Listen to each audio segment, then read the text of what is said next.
ഹൈറിച്ച് നിക്ഷേപ തട്ടിപ്പ് കേസിൽ സംസ്ഥാന വ്യാപകമായി ഇഡി റെയ്ഡ്. കണ്ണൂർ, കോഴിക്കോട്, തൃശൂർ, എറണാകുളം തുടങ്ങി 15 കേന്ദ്രങ്ങളിലാണ് റെയ്ഡ് നടന്നത്. ഹൈറിച്ച് മണി ചെയിൻ തട്ടിപ്പിലൂടെ 1693 കോടി രൂപ തട്ടിയെടുത്തതാണ് കേസ്. വിവരങ്ങളുമായി ജിജീഷ് കരുണാകരൻ ചേരുന്നു. ജിജീഷ്, ഈ ഹൈറിച്ച് നിക്ഷേപ തട്ടിപ്പുമായി ബന്ധപ്പെട്ട് ഇഡി പരിശോധനകൾ കർശനമാക്കിയ സാഹചര്യം, സംസ്ഥാന വ്യാപകമായി റെയ്ഡ് നടന്നല്ലോ. നമുക്ക് ലഭിക്കുന്ന കൂടുതൽ വിവരങ്ങൾ എന്തൊക്കെയാണ്?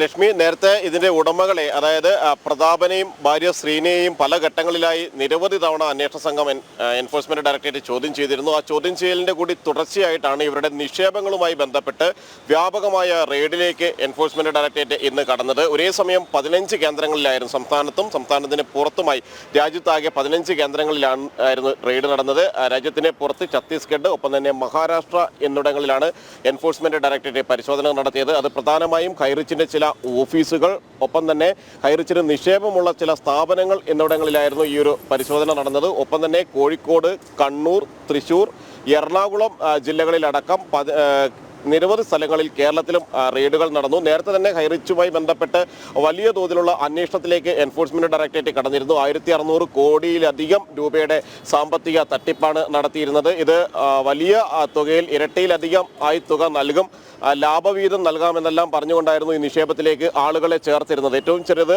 10,000 രൂപ നൽകിയാൽ പോലും അതിൻ്റെ 3 ഇരട്ടി ലാഭവീതം ഉണ്ടാകും. 10,000 രൂപയ്ക്ക് മുകളിൽ നിക്ഷേപം നടത്തുകയാണെങ്കിൽ 3 വർഷം കൊണ്ട് അത് 3 ഇരട്ടിയാകുമെന്നെല്ലാമായിരുന്നു ഇവർ ആളുകളെ വിശ്വസിപ്പിച്ചിരുന്നത്. ഒപ്പം തന്നെയാണ് ക്രിപ്റ്റോ കറൻസി ഇടപാടുകളിലൂടെ വലിയ സാമ്പത്തിക തട്ടിപ്പുകളും ക്രമക്കേടുകളും നടന്നിട്ടുണ്ട്.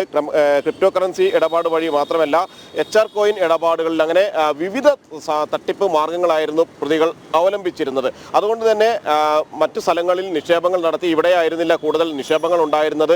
ഈ സാമ്പത്തിക തട്ടിപ്പിന്റെ വിവരങ്ങൾ പുറത്തു വരികയും പലരും നിക്ഷേപങ്ങൾ പിൻവലിക്കുന്നതുമായി ബന്ധപ്പെട്ട് ഇവരെ സമീപിക്കാൻ തുടങ്ങിയ ഘട്ടത്തിലായിരുന്നു രണ്ടുപേരും ഒളിവിലേക്ക് പോയത്. എന്നാൽ അന്വേഷണവുമായി സഹകരിക്കണമെന്ന് കോടതി അടക്കം നിർദ്ദേശിച്ചതിനെ തുടർന്നാണ് ഏതാനും നാൾ മുമ്പ് എൻഫോഴ്സ്മെന്റ് ഡയറക്ടറേറ്റിന് മുന്നിൽ ചോദ്യം ചെയ്യലിന് ഹാജരായത്.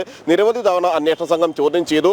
ശ്രീനയെ 1-2 തവണ മാത്രമാണ് ഭാര്യ ശ്രീന ചോദ്യം ചെയ്യലിന് എത്തിയതെങ്കിൽ നിരവധി തവണ പ്രതാപനിൽ നിന്ന് വിവരങ്ങൾ ശേഖരിച്ചു. ഇതിന്റെ അടിസ്ഥാനത്തിൽ പല സ്ഥലങ്ങളിലും നിക്ഷേപങ്ങൾ നടത്തിയിട്ടുണ്ട്, വിദേശത്തടക്കം നിക്ഷേപങ്ങൾ നടത്തിയിട്ടുണ്ട് എന്നതിന്റെ സൂചന ലഭിച്ചിരുന്നു. അങ്ങനെയാണ് ഇവരുടെ കമ്പനികളിൽ നിക്ഷേപങ്ങൾ നടത്തിയിട്ടുള്ള ആളുകൾ, വലിയ തോതിൽ സാമ്പത്തിക ഇടപാടുകൾ ഹൈറിച്ചുമായി നടത്തിയ ആളുകൾ എന്നിവരെ കേന്ദ്രീകരിച്ചുള്ള അന്വേഷണത്തിലേക്ക് എൻഫോഴ്സ്മെന്റ് ഡയറക്ടറേറ്റ് കടന്നതും ഹൈറിച്ചിന്റെ ഓഫീസുകളിലും അനുബന്ധ സ്ഥാപനങ്ങളിലും മുൻ ജീവനക്കാരുടെ അടക്കം സ്ഥാപനങ്ങളിലും എല്ലാം തന്നെ ഈ ഒരു പരിശോധനകൾ തുടരുകയും ചെയ്തത്.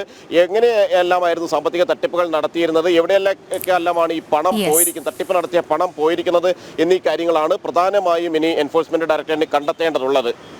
ശരി ജിജീഷ്, വിവരങ്ങൾ നൽകിയത്.